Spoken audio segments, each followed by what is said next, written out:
একজন গবেষক বলেছেন, কোরআনকে বলা হয়,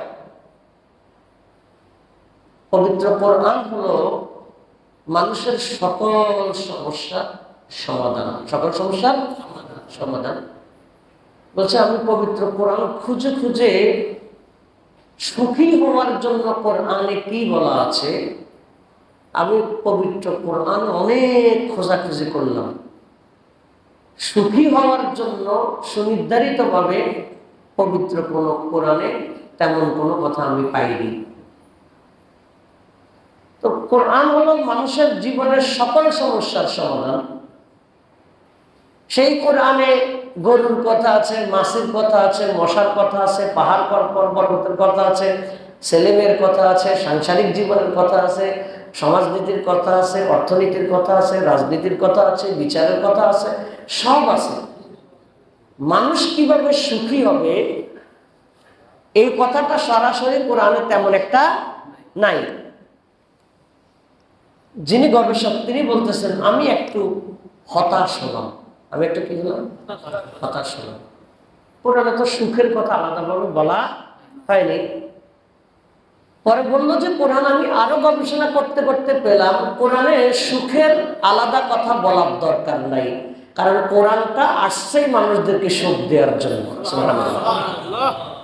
আলাদা সুখের কথা বলার দরকার মানে যেটা বলবে এটা কোরআনের যেটাই মানবে এটাতেই সুখ। কথা কি বুঝে আসছে কিনা? তো সুখী মানুষ হওয়ার উপায় আমি প্রায় 10-15টা পয়েন্ট আমার আলোচনার মধ্যে আমি নোট করেছি।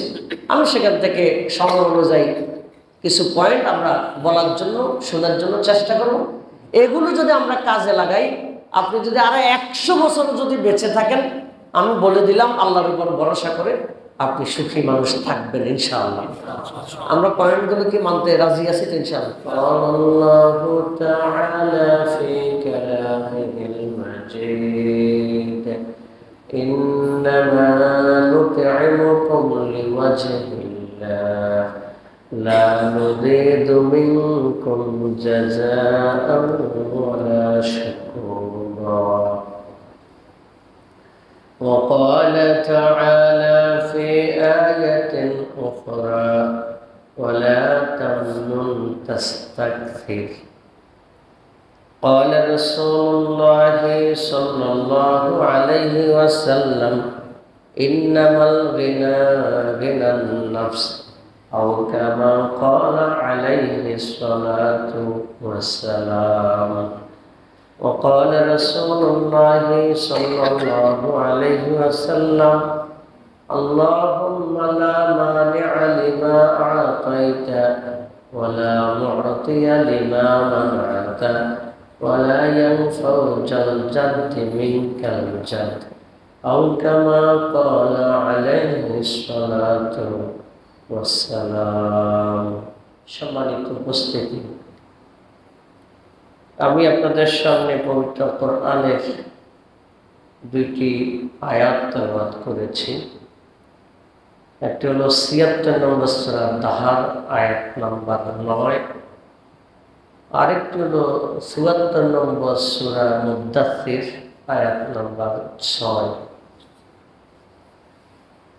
রাসূল কারীম সাল্লাল্লাহু আলাইহি ওয়াসাল্লামের অগণিত হাদিস থেকে আপনাদের সামনে দুটি হাদিসের অংশ বিশেষ পাঠ করে শুনিয়েছি। যে আয়াতগুলো আমরা শুনলাম, যে হাদিসগুলো আমরা শুনলাম, তার আলোকে আজকে আমরা সুখী হওয়ার উপায়, সুখী মানুষ হওয়ার উপায়, পাথেয় কি কি কাজ আছে, যে কাজগুলো করলে আমরা সুখী মানুষ হতে পারব, পরিতৃপ্ত মানুষ হতে পারব, দুনিয়াতে আমরা স্বাচ্ছন্দ্যে জীবন যাপন করতে পারব। আজকে আমরা কোরআন এবং হাদিসের আলোকে সুখী মানুষ হওয়ার উপায় জানার জন্য চেষ্টা করবে ইনশাআল্লাহ। ওয়া মা তাওফীকি ইল্লা বিল্লাহ আলাইহি তাওয়াক্কালতু ওয়া ইলাইহি উনীব ওয়া হুয়া রাব্বুল আরশিল আযীম। সম্মানিত উপস্থিতি, সুখী মানুষ বলতে কি বোঝায়? আমরা সাধারণত সুখী বলতে বুঝি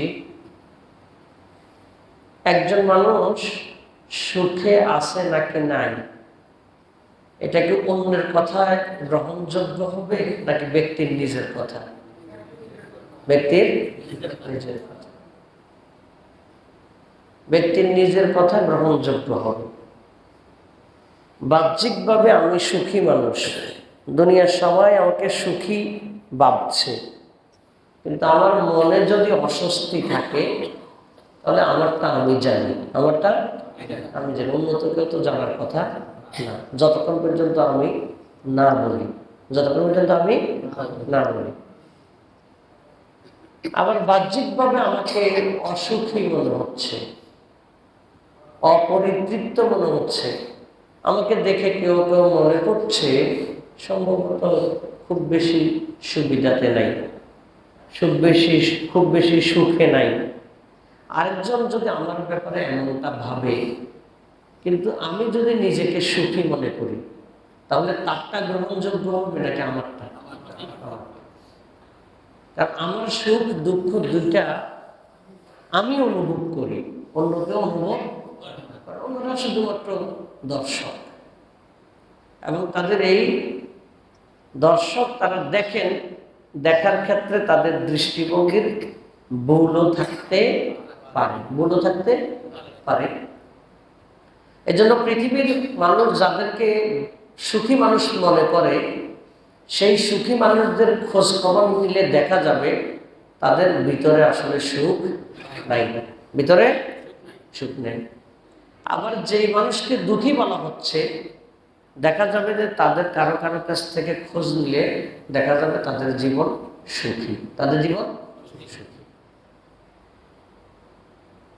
পৃথিবীতে আমাদের বাঁচার জন্য এই সুখী জীবনটা অনেক বেশি জরুরি, অনেক বেশি জরুরি। আমাদের টাকা পয়সা, বাড়ি গাড়ি, বিবাহ শাদী, চাকরি বাকরি, আত্মীয়তা, বেড়াতে যাওয়া, ঘুরতে যাওয়া, লোকজনের সাথে বন্ধুত্ব, শত্রুতা, সব কিছুর পিছনে একটা টার্গেট থাকে, আরেকটু সুখে থাকতে চাই, আরেকটু সুখে থাকতে চাই। এটাই তো, যে মাসে 1 কোটি টাকা ইনকাম করার পরেও আরো ইনকাম করার জন্য পাগল, অস্থির, মাথা শুধু প্রেশার, আরো ইনকাম লাগবে। কেন সে আরো ইনকাম করতে চায়? আরেকটু সুখে থাকতে চায়, আরেকটু কি থাকতে চায়? সুখ। অর্থাৎ মূল চাপাটা কি? সুখ। মূল চাপাটা কি? সুখ। এটাই চায়। আরেকটু ফ্যাসিলিটি লাভ করা, আরেকটু যাপিত জীবন, নিজের জীবনটাকে যেভাবে সে যাপন করছে, সেই যাপিত জীবনে সে আরেকটু ফ্যাসিলিটি ভোগ করতে চায়, আরো রিল্যাক্সে চলতে চায়, আরো রিল্যাক্সে চলতে চায়। এটাই হলো অধিকাংশ না, সব মানুষের এটাই টেন্ডেন্সি। মানুষেরা কিসে থাকতে চায়? সুখে থাকতে চায়। একজন গবেষক বলেছেন, কোরআনকে বলা হয়, পবিত্র কোরআন হলো মানুষের সকল সমস্যার সমাধান, সকল সমস্যার সমাধান। বলছে আমি পবিত্র কোরআন খুঁজে খুঁজে সুখী হওয়ার জন্য কোরআনে কি বলা আছে, আমি পবিত্র কোরআন অনেক খোঁজাখুঁজি করলাম। সুখী হওয়ার জন্য সুনির্ধারিতভাবে পবিত্র কোনো কোরআনে তেমন কোনো কথা আমি পাইনি। তো কোরআন হলো মানুষের জীবনের সকল সমস্যার সমাধান। সেই কোরআনে গরুর কথা আছে, মাছের কথা আছে, মশার কথা আছে, পাহাড় পর্বতের কথা আছে, ছেলেমেয়ের কথা আছে, সাংসারিক জীবনের কথা আছে, সমাজনীতির কথা আছে, অর্থনীতির কথা আছে, রাজনীতির কথা আছে, বিচারের কথা আছে, সব আছে। মানুষ কিভাবে সুখী হবে এই কথাটা সরাসরি কোরআনে তেমন একটা নাই। যিনি গবেষক তিনি বলতেছেন আমি একটু হতাশ হলাম। আমি একটু কি হলাম? হতাশ হলাম। কোরআনে তো সুখের কথা আলাদাভাবে বলা হয়নি। পরে বললো যে কোরআন আমি আরো গবেষণা করতে করতে পেলাম কোরআনে সুখের আলাদা কথা বলার দরকার নাই, কারণ কোরআনটা আসছেই মানুষদেরকে সুখ দেওয়ার জন্য। আলাদা সুখের কথা বলার দরকার মানে যেটা বলবে এটা কোরআনের যেটাই মানবে এটাতেই সুখ। কথা কি বুঝে আসছে কিনা? তো সুখী মানুষ হওয়ার উপায় আমি প্রায় 10-15টা পয়েন্ট আমার আলোচনার মধ্যে আমি নোট করেছি। আমি সেখান থেকে সময় অনুযায়ী কিছু পয়েন্ট আমরা বলার জন্য শোনার জন্য চেষ্টা করব। এগুলো যদি আমরা কাজে লাগাই, আপনি যদি আরো 100 বছর যদি বেঁচে থাকেন, আমি বলে দিলাম আল্লাহর উপর ভরসা করে আপনি সুখী মানুষ থাকবেন ইনশাআল্লাহ। আমরা পয়েন্টগুলো কি মানতে রাজি আছি ইনশাআল্লাহ? কষ্ট হলো আমার মানবো, এটাই সুখ। এটাই সুখী হওয়ার জন্য 1 নাম্বার হলো তাকদীরে বিশ্বাস থাকতে হবে। তাকদীরে বিশ্বাস। তাকদীর মানে কি? ভাগ্য। ভাগ্য কে লিখেছেন? আল্লাহ। কি লিখেছেন? আমি জানি না। আমার ভাগ্যে কি লেখা আছে আমি জানি না। আপনার ভাগ্যে কি লেখা আছে আপনি জানেন না। তাহলে যেটা আপনার ভাগ্যে ঘটে যাবে আপনার মাথায় এটা রাখতে হবে আল্লাহ তাআলা আপনার জন্য এমনটা লিখে রেখেছেন। সুতরাং আল্লাহ তাআলার প্রতি আমার ঈমান এই পর্যায়ে থাকবে, আল্লাহ তাআলার সিদ্ধান্তের ব্যাপারে আমার কোনো আপত্তি থাকবে না। আমার কোনটাতে কল্যাণ আর কোনটাতে অকল্যাণ সেটা কে জানে? আমি যা জানি আল্লাহ কি এর চাইতে কম জানে? এর চাইতে বেশি জানে। অথচ আমি অনেক ক্ষেত্রে আমার ব্যাপারে জানি না। আগামীকাল আমার কি ঘটবে আমি কি জানি? জানি না। আল্লাহ তাআলা সবই। তাহলে সুখে থাকার 1 নাম্বার কাজ হলো তাকদীরে সন্তুষ্ট থাকা। তাকদীরে, এবং এটা ঈমানের ব্যাপার। আমরা ঈমানের কালিমা যে ছোটবেলায় মুখস্থ করেছি, আমানতু বিল্লাহি ওয়া মালাইকাতিহি ওয়া কুতুবিহি ওয়া রুসুলি, সেখানে শেষে ছিল ওয়াল কদরি খাইরিহি ওয়া শাররিহি মিনাল্লাহি তাআলা। এবং ভাগ্যের ব্যাপারে আমরা বিশ্বাস করি ভাগ্যের ভালো মন্দ যা আছে সবকিছু আল্লাহর পক্ষ থেকে আসে। সুবহানাল্লাহ। এটাকে বলা হয় আর রিদা বিল কাদা। আর রিদা বিল, অর্থাৎ আল্লাহর সিদ্ধান্তে সন্তুষ্ট থাকা। আল্লাহর সিদ্ধান্তে সন্তুষ্ট থাকা। দেখে শুনে আপনি বাছাই করে সবচেয়ে 5টা ভালো গাড়ির মধ্যে বাছাই করে আপনি যেটা আপনার কাছে সবচেয়ে বেশি সুইটেবল মনে হয়েছে, যেই ড্রাইভারকে আপনার সবচেয়ে বেশি মানে ভারসাম্যপূর্ণ মনে হয়েছে, যেই গাড়িটা আপনার কাছে সবচেয়ে বেশি ফ্লেক্সিবল মনে হয়েছে, 5টা গাড়ি থেকে বাছাই করে আপনি একটা গাড়ির যাত্রী হলেন। বাকি 4টা গাড়ি কোনো না কোনোভাবে লক্ষ্যযোগ করে, কোনো না কোনোভাবে কি লক্ষ্যযোগ করে। আর আপনি যেটা বাছাই করেছেন সেটা হলো সবচেয়ে বেশি সুইটেবল, সবচেয়ে বেশি ভালো। একসাথে 5টা গাড়ি রওনা দিল, লক্ষ্যযোগ 4টা গাড়ি যথাযথভাবে নিরাপদে চলে গেল। আপনি যেটা সবচেয়ে বেশি সুইটেবল মনে করছেন এটাই অ্যাক্সিডেন্ট করে আপনার হাত ভেঙে গেছে। আপনি এখন বলতেছেন ভুল হয়েছে, ওই গাড়িতে উঠলে ভালো হইতো, 2 নম্বর গাড়িটাতে উঠলে ভালো হইতো, 3 নম্বর গাড়িটাতে উঠলে ভালো হইতো। বারবার শুধু 4 নম্বরটাতে উঠলাম না কেন, 1 নম্বরটাতে উঠলাম না কেন, 6 নম্বরটাতে উঠলাম না কেন। এ যতবারে এই করেন এতে কোনো লাভ নেই। আপনি কি আগে জানতেন আপনি যে গাড়িটাতে উঠছেন এটা অ্যাক্সিডেন্ট করবে? কথা জানতেন? আপনি এটা বাছাই করছেন কেন? কেন বাছাই করছেন? আপনার বিবেক বুদ্ধি অনুযায়ী মনে হয়েছে এটাই সবচেয়ে বেশি ভালো। আপনি তার গায়েব জানেন না। আল্লাহর উপর ভরসা করে দোয়া করে একটাতে উঠলেন, ঘটনাক্রমে এটাই ঝামেলা হয়ে গেছে। এখন এটা যেহেতু ঝামেলা হচ্ছে, বাকি 4টা যতই লক্ষ্যচক্কর হোক, আপনার এটা যতই সুইটেবল হোক, আপনার এটা মাথায় রাখতে হবে আর রিদা বিল কাদা। আল্লাহ তাআলা যেহেতু আমার জন্য এটা লিখে রেখেছেন এটাতেই আমি আলহামদুলিল্লাহ। একটা একটা পয়েন্ট যদি জীবনে মানতে পারেন, দেখবেন যে জীবনের 80% 90% সুখ একটার ভিতরেই আছে। সুবহানাল্লাহ। আর রেদা বিল কাদা, আর রেদা বিল, আল্লাহর সিদ্ধান্তে কি থাকা, সন্তুষ্ট থাকা। আপত্তি সহকারে নাকি আপত্তি ছাড়া? আপত্তি ছাড়া, রিল্যাক্স। আল্লাহ করেছেন আলহামদুলিল্লাহ, তিনি যা ইচ্ছা তাই করতে পারেন, তিনি যা ইচ্ছা। আমার এখানে তিনি কল্যাণ রেখেছেন নাকি অকল্যাণ রেখেছেন আমি জানি না, তবে আমি যদি ধৈর্য ধারণ করি, আমি যদি তার সিদ্ধান্তে খুশি থাকি, এই অকল্যাণের মধ্যেই আল্লাহ তাআলা আমার জন্য কল্যাণের ব্যবস্থা করে দিবেন। তাহলে সুখে থাকার মন মানে পয়েন্ট এক নম্বর হলো কি, তাকদীরে সন্তুষ্ট থাকা। বিশ্বাস তো আছেই, বিশ্বাস আছে, আল্লাহই তো করতেছেন, এটা বিশ্বাস করে, কিন্তু সন্তুষ্ট অনেকে থাকতে পারে না। সন্তুষ্ট থাকা, এক মুসলিমের সাথে এক ইহুদির একটা গল্প আছে। গল্প হলো, ওই মুসলিমকে ইহুদি, তারা দুজন বন্ধু, তো তার রোগ শোক বিপদ আপদ ঝড় ঝাপটা তুফান যা কিছু হোক না কেন, তারা জিজ্ঞেস করে তুই কেমন আছিস? সে বলে যে আলহামদুলিল্লাহ ভালো আছি। তো ইহুদির এটাতে খুব মানে ইজ্জত লাগছে, যেই বিপদেই থাকে এই বিপদেই বলে কি আলহামদুলিল্লাহ ভালো আছে, আলহামদুলিল্লাহ ভালো আছে। বলছে আচ্ছা ঠিক আছে, তোর একটা শিক্ষা দিব। মনে মনে ভাবলো, মুসলমানের উপর তার একটা রাগ এবং ক্ষোভ। তার একদিন দাওয়াত দিল, দাওয়াত দেওয়ার পরে মানে খাবারের জন্য দাওয়াত দিল, সে যথাসময়ে খাবার উপস্থিত হতে পারে নাই। পরবর্তীতে তার খোঁজ নিচ্ছে, খোঁজ নিয়ে আসলো, দেখা করলো, দেখা করে বলতেছে যে তুই তো মুসলিম, ওয়াদা রক্ষা করলি না কেন? আমার বাড়িতে না যাওয়ার কথা ছিল? তো বললো যে আমি তো যাওয়ার কথা ছিল, এখন আমি আসলে রওনাও দিয়েছিলাম, একটা বিপদের কারণে যেতে পারি নাই।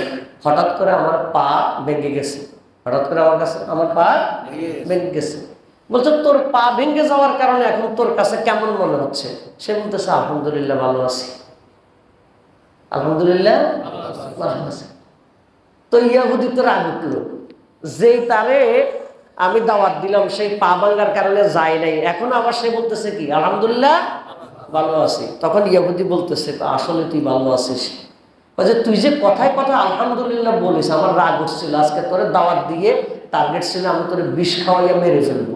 বিষ খাওয়াইয়া বলছে তোর পা ভাঙ্গার কারণে তুই আজ যেতে পারিস নাই, আলহামদুলিল্লাহ তুই ভালোই আছিস, কারণ পা ভেঙে যাওয়ার কারণে তুই বেঁচে আসিস, নাহলে তুই মরে যেতি, নাহলে সেই জায়গায় কি বিষ খেয়ে তুই মরে যেতি। অন্তত এখন তার চাইতে কি জীবিত আছিস।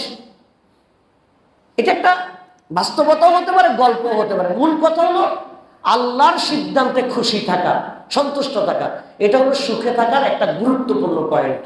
আমরা এটা মানার জন্য চেষ্টা করবো ইনশাআল্লাহ। সুখে থাকার গুরুত্বপূর্ণ আরেকটা পয়েন্ট হলো অল্পে তুষ্ট থাকা, অল্পে তুষ্ট থাকা। আমি এই বছরেই আপনাদের অল্প তুষ্ট নিয়ে একটা আলোচনা করেছিলাম, সেখানে আমি দীর্ঘ বিভিন্ন পয়েন্টে আলোচনা করেছি। আজকে শুধু অল্প তুষ্ট নিয়ে আমরা সামান্য কথা বলব। আল্লাহ রাসূল সাল্লাল্লাহু আলাইহি ওয়াসাল্লাম বলেছেন ইন্নামাল গিনা গিনান নাফস, নিশ্চয়ই মনের ধনাঢ্যতাই হলো প্রকৃত ধনাঢ্যতা। মনের দিক থেকে যে ধনী সেই হলো প্রকৃত ধনী। মন যার পরিতৃপ্ত সেই আসল সুখী মানুষ, সেই আসল পরিতৃপ্ত মানুষ। এই জন্য দেখবেন কেউ কেউ 10তলা বিল্ডিং এ থাকার পরেও, এসিতে থাকার পরেও, কোটি কোটি টাকার সুযোগ সুবিধা পাওয়ার পরেও সে বলে মনে শান্তি নেই। মনে কি নেই? শান্তি নেই। আরেকজনে কোনো রকম মাসে 10,000 15,000 টাকা ইনকাম করে, তার সংসার জীবন চালাতে তার কষ্ট হয়, নুন আনতে পান্তা পুরায়, অর্থাৎ ডাল আনলে লবণের জন্য টানাটানি, লবণ আনলে গোস্তের জন্য টানাটানি, গোস্ত আনলে সবজির জন্য টানাটানি, মানে তাকে একটু টানাপোড়েনের মধ্যে থাকতে হয়। যেই লোক টানাপোড়েনের মধ্যে আছে সেই লোক মানসিকভাবে যতটা সন্তুষ্টিতে আছে, আরেকজন কোটিপতি হওয়ার পরেও তার মনে ওই সন্তুষ্টি নাই, তাহলে তো সে সুখী মানুষ হতে পারবে না। সুখী মানুষ হওয়ার জন্য কি লাগবে? অল্পে তুষ্টি লাগবে। কি লাগবে? অর্থাৎ আল্লাহ তাআলা আমার জন্য যা বরাদ্দ রেখেছেন তাতেই আমাকে আলহামদুলিল্লাহ। তাতে কি এর চাইতে বেশির জন্য কি আল্লাহর কাছে চাওয়া যাবে না? যাবে। আল্লাহর কাছে চাওয়া যাবে না, শুধু চাইবেন যে আল্লাহ আমাকে তুমি যেভাবে দিচ্ছ আলহামদুলিল্লাহ, আমি কষ্ট হচ্ছে চলতে, আমি তোমার সিদ্ধান্তে খুশি, কিন্তু তুমি যদি আরো দাও তাহলে তো তোমার অভাব নাই। তোমার কি নাই? তাহলে আমি আল্লাহর কাছে চাইবো। আল্লাহর কাছে কি করব? চাইবো। কিন্তু আল্লাহ তাআলা যতটুকু দিয়েছেন অতটুকুর ব্যাপারে কি থাকতে হবে? সন্তুষ্ট থাকতে হবে, তাহলে সুখে থাকা যাবে। আল্লাহ তাআলা বলছেন 14 নম্বর সূরা ইব্রাহিম আয়াত নাম্বার 7, লাইন শাকারতুম লা আযীদান্নাকুম ওয়া লাইন কাফারতুম ইন্না আযাবি লাশাদীদ। আল্লাহ বলেন তোমরা যদি শুকরিয়া আদায় করো অবশ্যই অবশ্যই আমি তোমাদেরকে নিয়ামত আরো বাড়িয়ে দিব। সুবহানাল্লাহ, নিয়ামত আরো বাড়িয়ে দিব। আমাদের চোখ কয়টা? চোখ দিয়ে আমরা যে দেখি এটা আমাদের একটা নিয়ামত কিনা? কথা বল, নিয়ামত কিনা? এই নিয়ামত কে দিয়েছে? আমরা যদি চোখ যে আল্লাহ তাআলা দিয়েছেন নিয়ামত, এই নিয়ামতের শুকরিয়া যদি আমরা আদায় করি তাহলে চোখ 2টা থেকে 3টা হয়ে যাবে। আল্লাহ বলছেন নিয়ামত বাড়িয়ে দিবে। কি চোখ কয়টা আমাদের? আল্লাহ বলছেন নিয়ামত বাড়াই দিবে। তো চোখ 2টার জায়গায় কয়টা দিবে? 3টা দিবে। তো কি বাড়াবে? হ্যাঁ, অর্থাৎ আমার চোখের জ্যোতিটাকে আল্লাহ তাআলা বহুদিন পর্যন্ত এটাকে ভালো রাখবে। সুবহানাল্লাহ, চোখে আমার কোনো অসুস্থতা হবে না। কথা কি বুঝে আসছে কিনা? তাহলে অল্পে তুষ্ট থাকা, নিয়ামতের শুকরিয়া আদায় করা, এটা হলো সুখে থাকার আরেকটি পয়েন্ট। সুখে থাকার আরেকটি পয়েন্ট। 3 নাম্বার, সুখে থাকার আরেকটা পয়েন্ট হলো কারো কাছ থেকে কোনো কিছু প্রত্যাশা না করা। কিছুই না, অধিকার যেটা সেটা ছাড়া। অধিকার মানে আপনি আপনার বাবা থেকে জমি পাবেন, এটা আপনার অধিকার। এটা আপনার ব্যবসা করার পরে ব্যবসা থেকে আপনার লাভ হবে, এটা আপনার অধিকার। চাকরি করার পরে চাকরি থেকে আপনি বেতন পাবেন, এটা আপনার অধিকার। আপনি একজনকে শ্রম দিয়েছেন, তিনি আপনাকে শ্রমের মূল্য দিবে, এটা হলো আপনার অধিকার। অধিকার তো অবশ্যই আপনি চাইবেন। অধিকার ছাড়া কোনো কিছুতেই কারো কাছ থেকে একটা পয়সা পর্যন্ত প্রত্যাশা কখনোই করবেন না। সুখে থাকার অত্যন্ত গুরুত্বপূর্ণ একটা পয়েন্ট এটা। কখনোই একটা পয়সাও কারো কাছে প্রত্যাশা করবেন না, 1 পয়সাও না। তাবলীগের বাইরে এই কথাটা সুন্দরভাবে বলে যে সুয়াল করা যাবে না, সুয়ালের ভান করা যাবে না। অর্থাৎ চাওয়া যাবে না, চাওয়ার ভানও করা যাবে না। ধরেন এক জায়গায় 100টা বিরিয়ানির প্যাকেটের আয়োজন হলো। কতটা? এখানে আমাকে দাওয়াত দেয় নাই, এখানে আমাকে দাওয়াত দেয় না, খেয়াল করেন। এখন আমি গিয়ে বললাম যে আমি অভাবে আছে, আমাকে একটা দেন। তাহলে তো আমি খুঁজলাম, কিন্তু আমি খুঁজলাম না, আমি বারবার শুধু ডাইন দিয়ে আর বাম দিয়ে হাঁটতেছি, ডান দিয়ে আর বাম দিয়ে হাঁটতেছি, মানে একটা বনিতা করে এদিকে সেদিকে ঘুরতেছি। টার্গেট হলো এভাবে কয়েকবার হাঁটাহাঁটি করলে ওদের চোখে পড়লে ওরা আমাকে ডাক দিয়ে একটা প্যাকেট দিতে পারে। এটা হলো ভান করা। চাই নেই, কিন্তু সাওয়ার কি করছে? ভান করছে। আমার কথা বুঝতেছেন কিনা? তাহলে কোনো ধরনের কারো কাছে চাওয়াও যাবে না, চাওয়ার ভানও করা যাবে না। তাহলে আপনি সীমাহীন সুখী থাকবেন। তখন আপনাকে কোনো একজন মানুষের যদি 5টা টাকার একটা হাদিয়া দেয়, কয় টাকার হাদিয়া? আপনি মনে কখনো কামনা করেন নাই তিনি আপনাকে 5 টাকার হাদিয়া দিবেন, 1 টাকার হাদিয়া দিবেন। একজন এমনিতে আপনাকে 5টা টাকার হাদিয়া দিল, তখন আপনার কাছে খুশি লাগবে। আপনি তাকেও একটা ধন্যবাদ দিতে পারবেন যে আলহামদুলিল্লাহ, ঠিক আছে, আপনি আমাকে 5টা টাকা হাদিয়া দিয়েছেন, আমি আপনার প্রতি কৃতজ্ঞ, আপনার প্রতি কৃতজ্ঞ। কিন্তু আপনি প্রত্যাশা করে রাখছেন আমার দুলাভাই বিদেশ থেকে আসবে, সম্ভবত আমার জন্য একটা ল্যাপটপ নিয়ে আসবে। কি নিয়ে আসবে? আপনারা কিন্তু সে কোনোদিন বলেন আপনার জন্য ল্যাপটপ নিয়ে আসবে। মনে মনে ভাবছেন আপনার জন্য একটা কি নিয়ে আসবে? ল্যাপটপ নিয়ে আসবে। এখন আপনার জন্য ল্যাপটপ আনে নাই, মোবাইল নিয়ে আসছে। মোবাইলের দাম 40,000 টাকা, ল্যাপটপের দাম 50,000 টাকা। 40,000 টাকা মোবাইল পাওয়ার পরেও আপনার মন খারাপ। 40,000 টাকা দামের মোবাইল পাওয়ার পরও আপনার মন খারাপ। কেন মন খারাপ? কারণ আপনি প্রত্যাশা করছেন 50,000 টাকা জিনিস পাবেন। আপনি প্রত্যাশা করলেন কেন? এটাই আপনার মন খারাপ হওয়ার জন্য কারণ, এটাই আপনার মন অসুখী হওয়ার কারণ। আপনি মনে হবে যে আমাকে কিচ্ছু দিবে না, আপনাকে যদি 40,000 টাকার একটা মোবাইল যদি গিফট করে, আপনি বলবেন সুবহানাল্লাহ, যা না চাইছি তার চাইতে তো বেশি পাইছি, আলহামদুলিল্লাহ। তখন আপনি যত সহজে আলহামদুলিল্লাহ বলতে পারবেন, কিন্তু আপনি যখন প্রত্যাশাটা রাখবেন তখন আপনি আর আলহামদুলিল্লাহ বলতে পারবেন না। কথা কি বুঝে আসছে কিনা? তাহলে কারো কাছে কোনো কিছু কি করা যাবে না, প্রত্যাশা করা যাবে না। অতিরিক্ত প্রত্যাশা করবেন না, সুখী থাকতে পারবেন। রাসূল সাল্লাল্লাহু আলাইহি ওয়াসাল্লামের কাছে একজন সাহাবী এসে বলছেন, ইয়া রাসূলুল্লাহ, দুল্লানি আলা আমালিন ইযা আমিলতুহু আহাব্বানি আল্লাহ ওয়া আহাব্বানি আন-নাস। ইয়া রাসূলুল্লাহ, আমাকে এমন কিছু আমলের কথা বলুন যেটা করলে আল্লাহ আমার প্রতি খুশি হবে, মানুষেরও আমার প্রতি খুশি থাকবে। সুবহানাল্লাহ। আল্লাহ আমার প্রতি খুশি থাকবে, মানুষেরও আমার প্রতি কি থাকবে, খুশি থাকবে। আল্লাহ রাসূল সাল্লাল্লাহু আলাইহি ওয়াসাল্লাম বললেন, ইজহাদ ফিদ দুনিয়া, দুনিয়াতে তুমি নির্মোহভাবে চলো। কিভাবে চলো? নির্মোহভাবে চলো। খুব বেশি প্রত্যাশা, খুব বেশি আকর্ষণ এত দরকার নেই। আল্লাহ যেভাবে রাখছেন হালাল ভাবে চেষ্টা করো, এতটুকুর মধ্যে তুমি থাকো। ইউহিব্বুকাল্লাহ, আল্লাহ তোমাকে ভালোবাসবেন। ওয়া ইজহাদ ফীমা ইনদান নাস ইউহিব্বুকান নাস, মানুষের কাছে যা আছে তুমি তার থেকে বেঁচে থাকার জন্য চেষ্টা করো, তাহলে মানুষেরও তোমাকে পছন্দ করবে। সুবহানাল্লাহ। তাহলে মানুষের জিনিসের প্রতি কি করা যাবে না, আকর্ষণ করা। একজন একটা আইফোন কিনছে, আইফোনের দাম কত? 1.5 লাখ। আইফোন একটা কিনছে, কিনার পরে আপনি বারবার বলছেন আইফোন আইফোন আইফোন। কোথা থেকে কিনছেন? 6টা ক্যামেরা, ছবিটা সুন্দর, এরকম একটা যদি আমার পকেটে থাকতো। মানে আপনি বারবার, মানে শুধু সকালে একবার বিকেলে একবার তার আইফোনের দিকে তাকান। মানুষ কি মনে করবে? মানুষ কি মনে করবে? মনে করবে যে বিবেক নাই, ব্যক্তিত্ব নাই। কি নাই? ব্যক্তিত্ব নাই। আরেকজনে কোটি টাকার জিনিস থাকুক, আমার কি আসে যায়? আরেকজন 1000 কোটি টাকা থাকুক, আমার কি আসে যায়? আল্লাহ যদি আমাকে তৌফিক দেয় আমি নিব, আল্লাহ যদি আমাকে তৌফিক না দেয় আমি নিব না।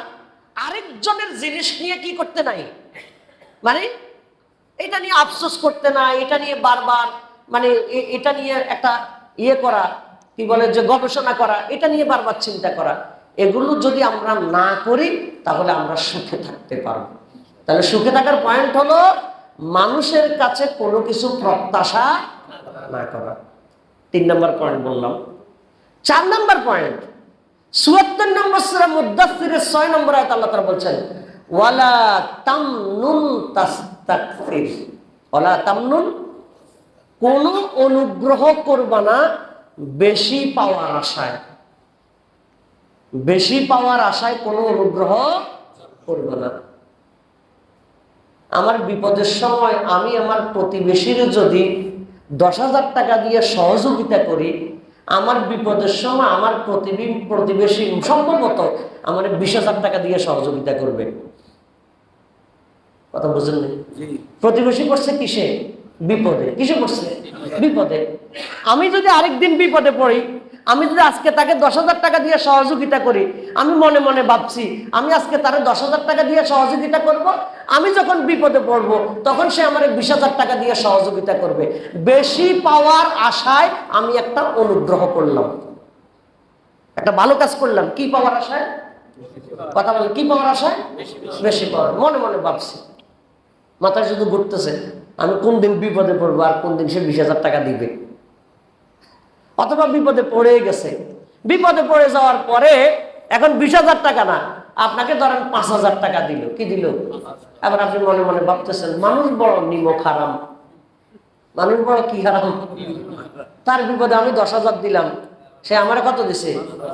সে কি তার বিপদে আপনার কাছে 10,000 টাকা চেয়েছে? কথা বলেন, সে কি আপনার কাছে তার বিপদে 10,000 টাকা চেয়েছিল? আপনি দিলেন কেন? আপনি দিলেন কেন? দিয়ে আবার বলতেছেন মানুষ নিমক হারাম। তাহলে আপনার দেয়াটাই ভুল। যদি দিবেন, ওয়ালা তামনুন তাস্তাকসির, বেশি লাভের আশায় দিবেন না। আপনি যেটা দিবেন সেটা আল্লাহকে খুশি করার জন্য দিয়ে দিবেন। সে যদি আপনার বিপদে দেয় আলহামদুলিল্লাহ, না দিলেও আলহামদুলিল্লাহ। সুবহানাল্লাহ। কারণ আমি যেটা দিব সেটার পুরস্কার আমাকে কে দিবে? আল্লাহ। দিবেন নাকি দিবেন না? নিশ্চয়ই দিবেন, নিশ্চয়ই দিবেনই দিবেন। তা আল্লাহ যেহেতু দিবেন, মানুষের কাছ থেকে পাওয়ার আমার এত চিন্তা করার দরকার নেই। তাহলে একটা হলো এমনিতে প্রত্যাশা করা, আরেকটা হলো দান করে প্রত্যাশা করা। এগুলো এখন মনে কিছুটা কমে যাচ্ছে। আমি এখন একটা উদাহরণ বলবো। কিছু কিছু জায়গায় এখনো আছে, বিয়ে শাদীর অনুষ্ঠানে টেবিল বসাইয়া টাকা নেয়, আছে নাকি নাই? আছে। আমি আগে জানতাম না একটা জিনিস, এই যে যেই জিনিসগুলো দেয় এই জিনিসগুলো অনেকে খাতাগুলো রেখে দেয়। খাতাগুলো জানেন কিনা আপনি? এটা শুনছেন কিনা? খাতা নাকি অনেকে রেখে দেয়। রেখে সে কয়েকদিন পরে কেউ যখন তার দাওয়াত দেয় তখন সে খাতা বাইর করে দেখে। লা হাওলা ওয়ালা কুওয়াতা ইল্লা বিল্লাহ। মানে কল্পনা করা যায়, মানে কল্পনা করা যায়। 10 বছর আগে আপনার বিয়ের অনুষ্ঠানে একজনে কত দিছে, 10 বছর পরে আপনি খাতা দেখে তারা সেটা পরিশোধ করবেন। মানে কি মানুষ আপনি? আপনি দিতে বলছে কি, নিতে বলছে কি আপনাকে? কথা কি বুঝতেছেন কিনা? ওয়ালা তামনুন তাস্তাকসির। বেশি লাভের আশায় কখনো কি করা যাবে না? দান করা, কারো প্রতি দয়া করা যাবে না। কিসের আশায়? বেশি লাভের আশায়। মানে আমার আরো বেশি দিবে এই লাভের আশায় কি করা যাবে না? দান করা, অনুগ্রহ করা যাবে না। যদি দান যদি করে, অনুগ্রহ যদি করে, কার জন্য করতে হবে? আল্লাহর জন্য। কার জন্য? অনেক করবেন, অনেক করবেন, যত পারেন তত করবেন। করার পরে ভুলে যাবেন, করার পরে ভুলে যাবেন। কেউ যদি আপনার কাছে কিছু পায় এটা সহজে ভুলবেন না, এটা মাথায় রাখবেন। তিনি আমার প্রতি দয়া করেছেন, আমার প্রতি অনুগ্রহ করেছেন, এটা ভুলবেন না।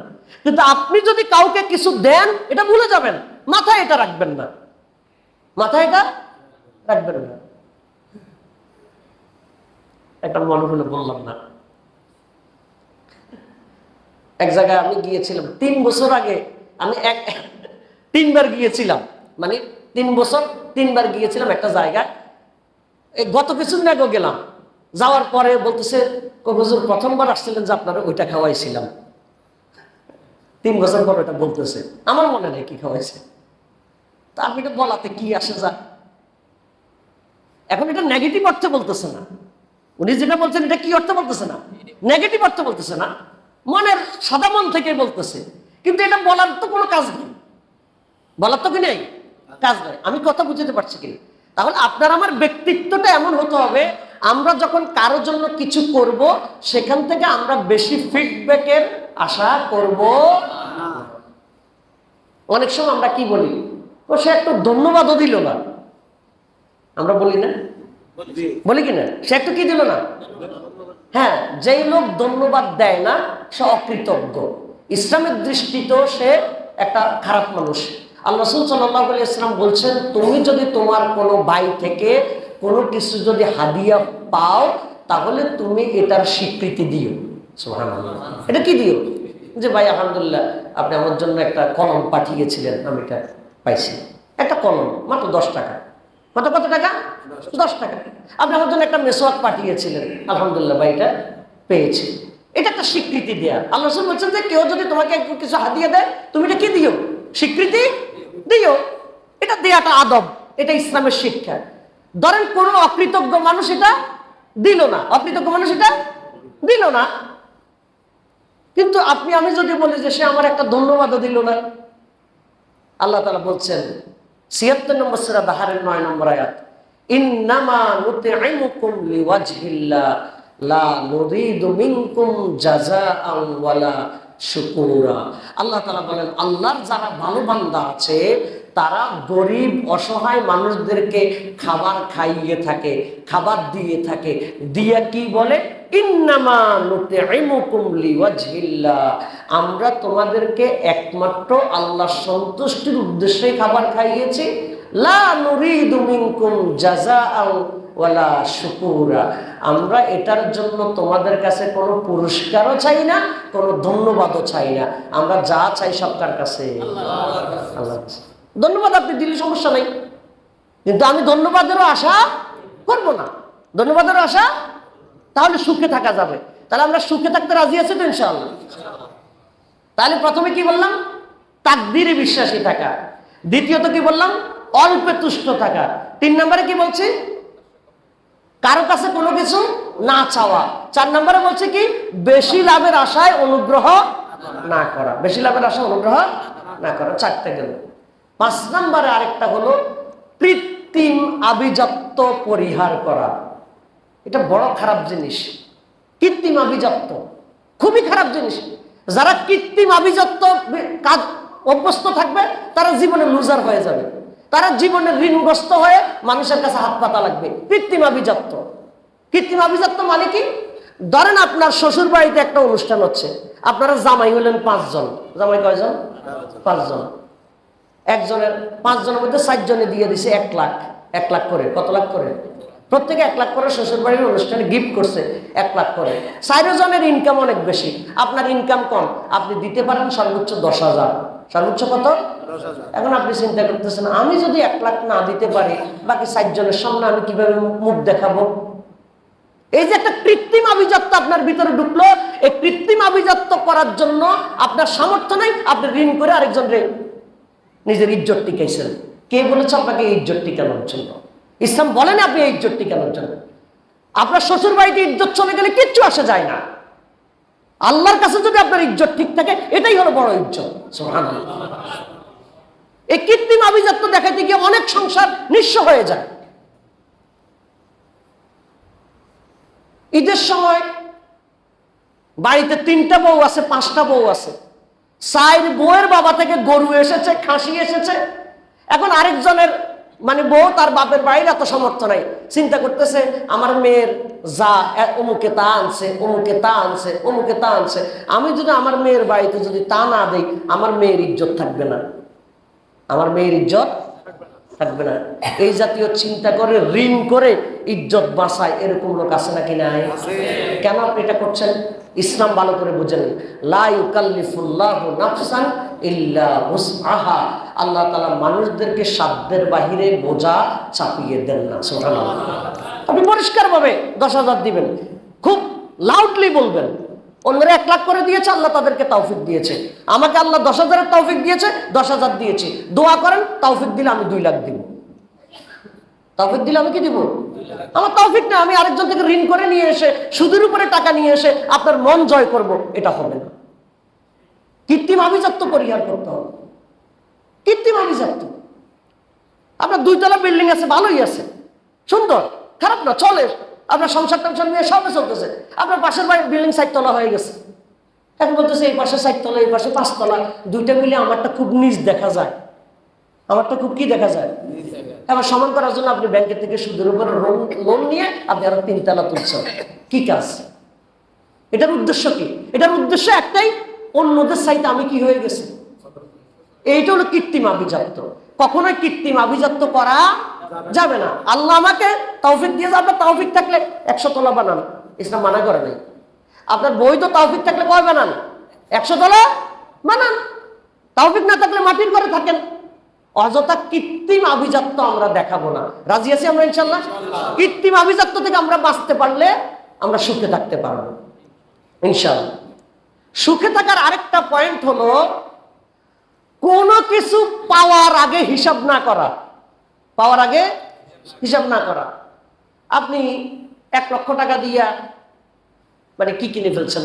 ধরেন 1 লক্ষ টাকা দিয়ে আপনি একটা বড় ধরনের একটা আলমিরা বা একটা সুন্দর একটা জিনিস কিনে ফেলছেন। কত টাকা দিয়ে? 1 লাখ টাকা দিয়ে। আপনার হিসাব কি? আমার খালাতো ভাই বলছে 10,000 দিবে, আমার দুলাভাই বলছে 5,000 দিবে, আমার শালি বলছে 3,000 দিবে, আমার শ্বশুরে বলছে 50,000 দিবে। দিবে দেয় না, কিন্তু দিবে। এ দিবে চিন্তা করে আপনি 1 লাখ টাকা দিয়ে জিনিস কিনে ফেলেছেন। এখন কেনার পরে শ্বশুরে দিবে বলছে, এখন শ্বশুরে স্টক করছে। শ্বশুরে কি করছে? দুলাভাই দিবে বলছে, এখন দুলাভাইয়ের চাকরি নাই। দুলাভাইয়ের কি নাই? শালা দিবে বলছে, শালা এখন নিজে অ্যাক্সিডেন্ট হয়ে পা ভাঙ্গা। এখন শালার আপনার দিতে পারবে? দুলাভাই আপনার দিতে পারবে? আপনার শ্বশুর আপনার দিতে পারবে? আপনাকে কি দিয়েছে? কথা, আপনাকে কি দিয়েছে?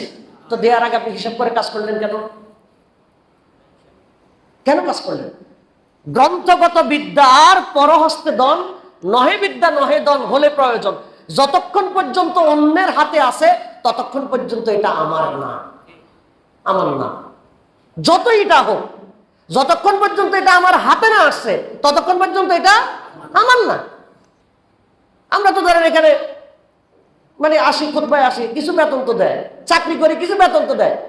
বেতন পাওয়ার আগ পর্যন্ত একটা টাকা আমি পার্সোনালি খরচ করি না। আমার থাকলে খরচ করবো, না বলে করবো না। কারণ আমি বলবো যে 3 তারিখে তো আমি বেতন পাচ্ছি, তো 2 তারিখে যদি আমি মারা যাই তখন কি হবে?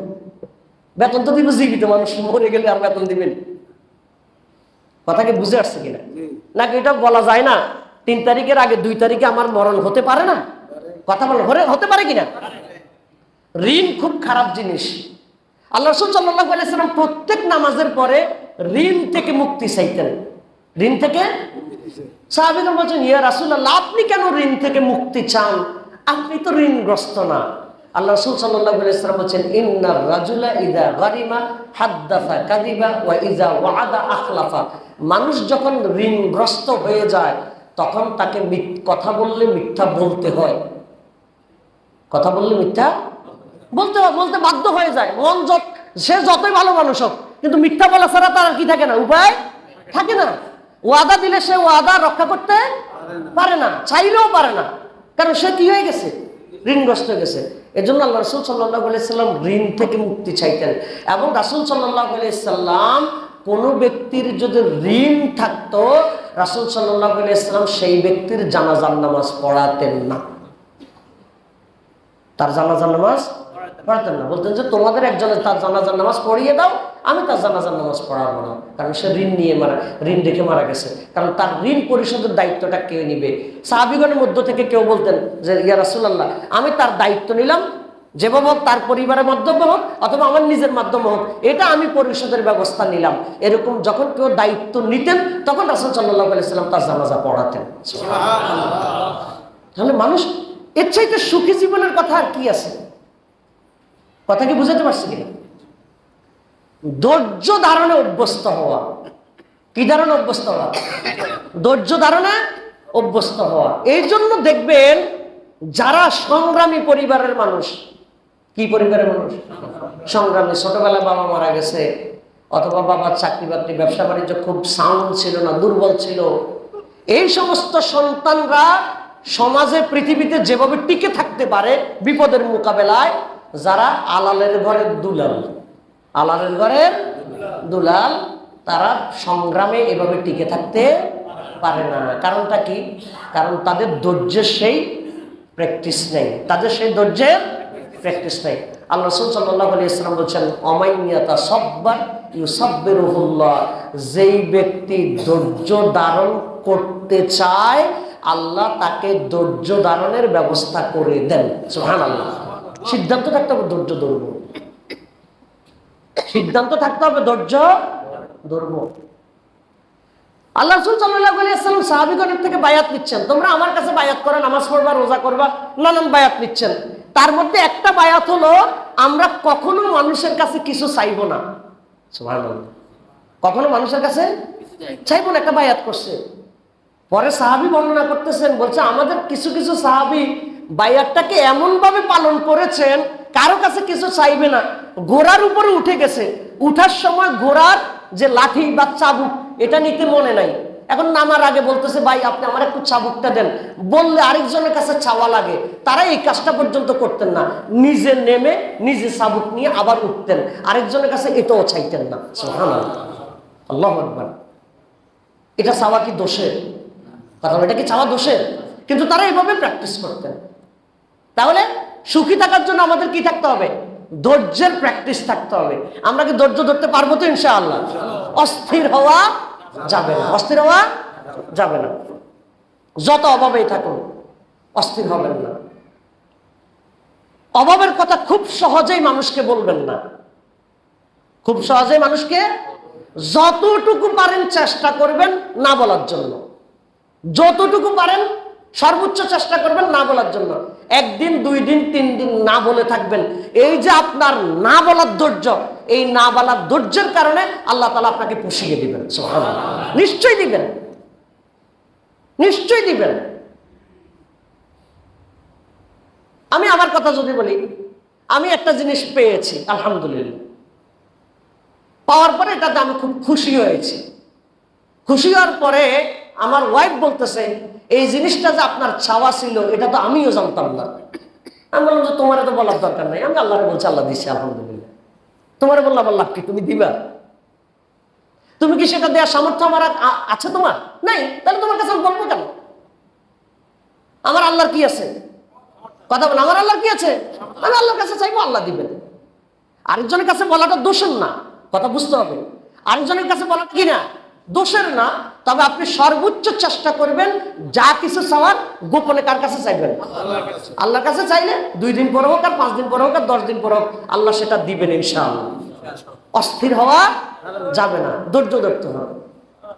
বিপদ আপদ কোনো কিছুতেই ভেঙে পড়া যাবে না, ভেঙে পড়া যাবে না। খুব রিল্যাক্স থাকতে হবে। আল্লাহ তাআলা আমার জন্য যা লিখে রেখেছেন আলহামদুলিল্লাহ। ওমা তাশাউনা ইল্লা আইয়াশা আল্লাহু রাব্বুল আলামিন। তোমরা যা কিছু চাও না কেন আল্লাহ যেটা চাইবেন সেটাই হবে। সুবহানাল্লাহ। ইব্রাহিম আলাইহিস সালামকে 80 বছর বয়সের পরে সন্তান দিয়েছেন কে? আল্লাহ। সুবহানাল্লাহ। আল্লাহর ক্ষমতা আছে নাকি নেই? অবশ্যই আছে, অবশ্যই আছে। আল্লাহর প্রতি অগাধ বিশ্বাস থাকতে হবে। এরপরও যদি আল্লাহ তাআলা যদি কোনো কিছু আমাকে না দেয় আলহামদুলিল্লাহ। আল্লাহ মনে করছেন না দিলে ভালো, আলহামদুলিল্লাহ। আমি কি কথা বুঝাতে পারছি? আমি আপনাকে আমার গল্পের জন্য না, শুধু বোঝানোর জন্য বলছি। ছোট্ট 3টা নিজের কথা বলবো, একেবারে এক লাইন করে, শুধু বোঝানোর জন্য বলছি। আমি 2 বার গ্রেপ্তার হয়েছিলাম। আলহামদুলিল্লাহ, আল্লাহ শুকরিয়া, একটা সেকেন্ডের জন্য আমার কাছে খারাপ লাগে না। 1 সেকেন্ডের জন্য আমার কাছে খারাপ লাগে নাই। এবং একবার ধরার পর আমি মনে মনে ভাবছি যে মিনিমাম 6 মাস। মিনিমাম কয় মাস? আমার সাথে একজন ছিল, উনি দেখি যে একবার ডাইন করে একবার বাম করে। আমি বললাম যে ভাই এত অস্থির হইেন না, মিনিমাম 6 মাস। মিনিমাম কয় মাস? আল্লাহর রহমতে 7 ঘন্টা পরে মুক্ত। কয় ঘন্টা পরে মুক্ত? তো সমস্যা কি? আমার জন্য এটা খুশি হয়েছে। চিন্তা করছি 6 মাস, আল্লাহ 7 ঘন্টা পরে মুক্ত করে দিছে। তার মানে 5 মাস 29 দিন 23 ঘন্টা আমার লাভ। লাভ না? কথা কি বুঝে আসছে কিনা? এই জন্য আপনি পরিস্থিতিটা কি করতে হবে? স্বাভাবিক করে নিতে হবে। এটা এক। দ্বিতীয় কথা হলো, এক জায়গায় আমাদেরকে ডাকাতে ধরে, আমাকে আমার পাঞ্জাবিকে এভাবে ধরে কলা বাগানের ভিতরে নিয়ে গেছে, এখনই জবাই করে দিবে। এখনই কি করে দিবে? আলহামদুলিল্লাহ, আমার এখনো মনে আছে। আমার 1 সেকেন্ডের জন্য মনে হয় নাই আমার কি হবে। আমার মনে হয়েছে যা আজকে আল্লাহ মুবারক লিখে দিছে, আলহামদুলিল্লাহ। তোমায় আসছি তো চলে আসছি, কি হয়েছে? হতাশ হয়ে কোনো লাভ নাই, হতাশ হয়ে কোনো লাভ নাই। আমি এটা, আল্লাহ আমাকে মাফ করুক, আমি নিজেরটা বলার জন্য এটা বলছি না, জাস্ট আপনাকে বোঝানোর জন্য বলছি। আল্লাহ সিদ্ধান্তে কি থাকতে হবে? সন্তুষ্ট থাকতে হবে। পারবো তো আমরা ইনশাল্লাহ? এটা সুখে থাকার একটা কাজ। তো 3টা বলছি, তো 3টা আরেকটা হলো, এক মাহফিলে সরাসরি আমাকে প্রচন্ড ভাবে নাজেহাল করা হয়েছে, একেবারে সরাসরি। খুব এটা আল্লাহ জানে কি হয়েছে, আমি আর বললাম না। আমি আমার মতো করে সেখান থেকে আমাদের কিছু ভাইরা আমাকে হেফাজতে নিয়ে আসছে। এর কিছুদিন পরে এক কামিল মাদ্রাসার প্রিন্সিপাল আমার মাথা হাত বুলাইতেছে, ও বাবা মনের কিছু নিও না, আল্লাহর পথে চলতে গেলে এগুলো কষ্ট হয়। আমার বলতেছে, উনি আমার বাবার বয়সের চাইতে বেশি, কামিল মাদ্রাসার প্রিন্সিপাল। আমি একটা হাসি দিয়ে বলছি, আলহামদুলিল্লাহ, আপনি আমার সান্ত্বনা না দিলেও চলবে, আল্লাহর মতো এগুলো আমি হজম করতে পারি, আলহামদুলিল্লাহ। তাহলে হজম করতে হবে। কি করতে হবে? কার জন্য? তাহলে সুখে থাকা যাবে কিনা? আমরা কারা কারা সুখে থাকতে রাজি আছি? হাত তোলেন দেখি। আলহামদুলিল্লাহ। এখন কারা কারা সুখী আছেন দেখি, হাত তোলেন। আলহামদুলিল্লাহ, আলহামদুলিল্লাহ। আল্লাহ তাআলা আমাদেরকে এই দুনিয়ার সুখ, আখিরাতের সুখ পর্যন্ত আমাদের জন্য প্রলম্বিত করে দেন। আল্লাহুম্মা আমিন। সুবহানাকা আল্লাহুম্মা বিহামদিকা আশহাদু আল্লা ইলাহা ইল্লা আনতা আস্তাগফিরুকা ওয়া আতুবু ইলাইক। আসসালামু আলাইকুম ওয়া রাহমাতুল্লাহি ওয়া বারাকাতুহু।